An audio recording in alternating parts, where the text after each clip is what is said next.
지난 3월 21일 마침내 장윤정 씨 얼굴에서 안도의 기쁨이 떠올랐다.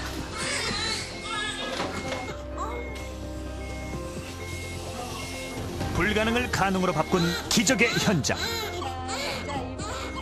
장 씨가 두 아이를 얻게 된 데는 첨단 불임 치료의 도움이 컸다. 저 같은 경우는 또 적은 난자를 이식을 한 그런 상태라서 별로 그렇게 큰 기대를 안 했었거든요. 완전히 양쪽이 다 거의 유착이 된, 도저히 자연적으로 임신하기는 상당히 어려울 것 같은. 불임률 0%에 도전하는 사람들이 늘고 있다. 유전자 기술과 손잡고 불가능을 가능으로 만드는 최첨단 불임 치료. 그 기적의 순간들을 만나본다.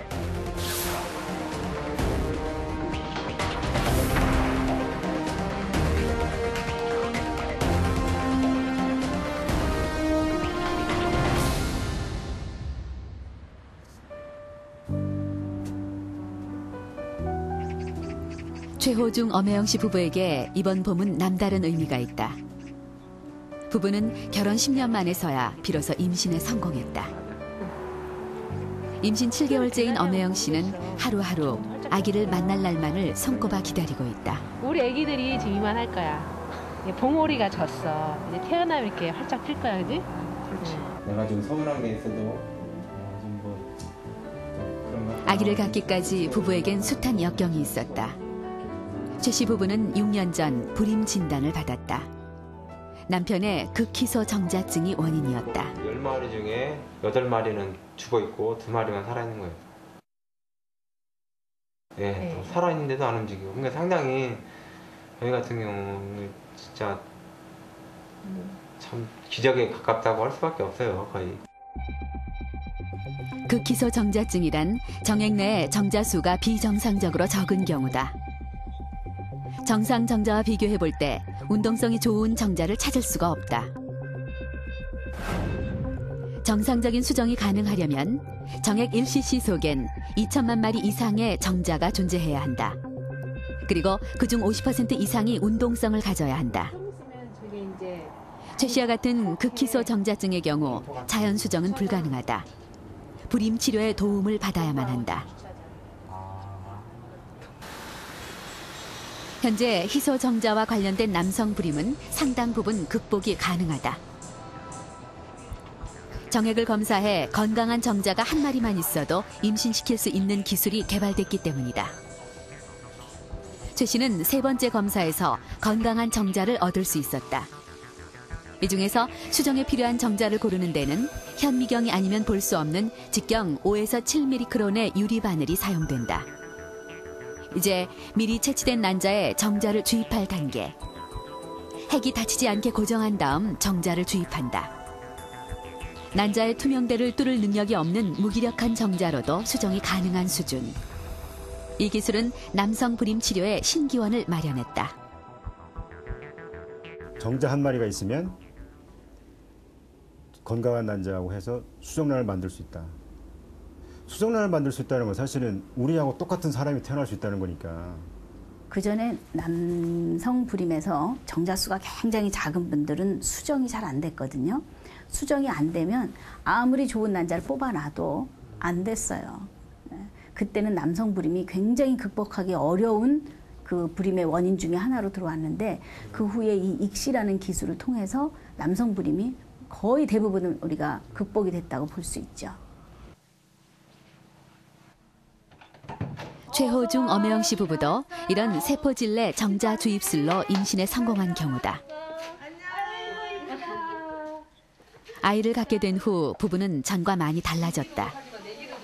이웃들과 서먹하게 지냈던 남편도 요즘은 주위 사람들을 대하는 게 몹시 살가워졌다. 불과 10여 년 전까지만 해도 희소정자증 남성이 아이를 갖는 것은 불가능한 일이었다. 하지만 이제 3개월 뒤면 부부를 꼭 닮은 예쁜 아이가 세상에 태어날 것이다. 아름다운 모습이에요. 모습이고 진짜 뭘 해주고 뭘 해줘도 아깝지 않고 뭘 갖다 줘도 아깝지 않고 뭘 해도 이쁘고 그렇습니다. 이렇듯 남성 불임의 경우 대부분의 원인은 정자에 있다. 정동현 씨의 불임 원인도 무정자증이었다. 잘 놀았어 지원이. 아이차.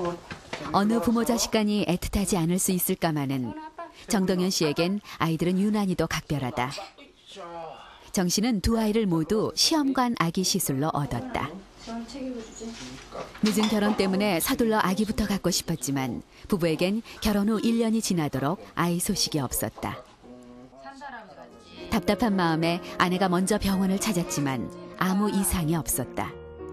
결국 동현 씨가 용기를 내어 병원을 찾았다. 남편이 불임이든 본인 여성이 불임이든 그게 중요하지 않다고 생각해요. 누가 불임이든 뭐 그것 때문에 가정이 파탄되는 것보다 이제 자기가 용기를 내서 여자분이 용기를 내서 남편을 이끌 수 있고 또 자기가 본인이 용기를 내면 다 성공할 수 있다고 생각하거든요.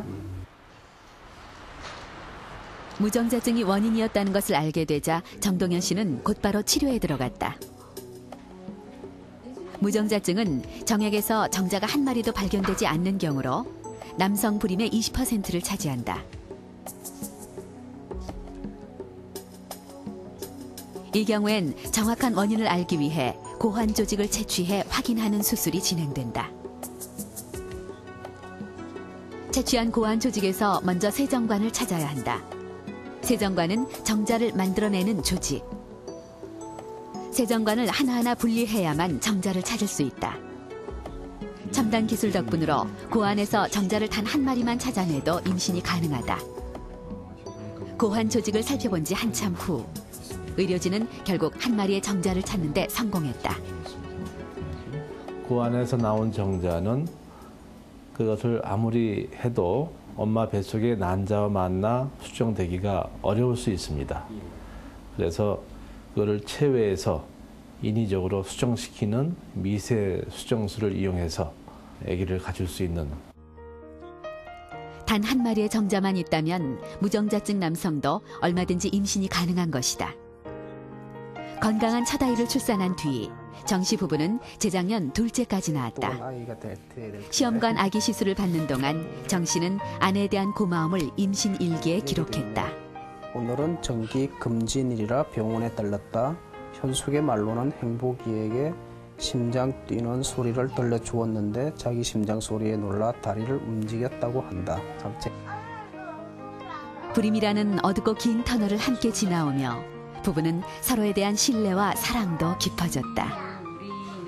우리 가정에 이제 아기들이 없었더라면은 또 이제 어떤 뭐 지금과는 좀 그 모습이 좀 다를 거라고 생각을 합니다. 뭐 어떤 형태의 그런 가정을 이루고 있을지 그걸 미루 짐작할 수는 없지만 좀 다를 것이라 생각을 하고 이제 두 자녀가 있기 때문에 좀 더 이제 더 돈독해지고 더 이게 뭔가 우리 두 사람을 더 강하게 이끄는 그런 힘이 되는 것 같습니다. 자녀 때문에. 무정자증은 크게 두 가지로 나뉜다. 정 씨와 같이 정자는 생산되지만 이동 통로가 막혀 배출되지 않는 폐쇄성 무정자증과 정자 자체가 생산되지 않는 비폐쇄성 무정자증. 이 증상은 그동안 치료가 불가능했다. 최근 한 대학병원 연구팀은 비폐쇄성 무정자증 남성의 고환에서 정자를 만드는 줄기세포를 찾아내 정자로 배양하는 기술에 대해 발표했다. 연구팀은 성숙한 정자의 전 단계인 원형 정자 단계까지 배양해 난자와 수정을 시도했다. 수정란은 세포 분열을 시작해 배아 단계까지 발전. 배양 3일째에 자궁에 이식했지만 착상까지는 성공하지 못했다. 하지만 이 기술은 정자가 전혀 생산되지 않는 사람도 정자를 만들어 아이를 출산할 수 있는 꿈의 시간이 멀지 않았다는 것을 예고한다. 고환 조직을 채취해도 정자가 없으니까 다 포기를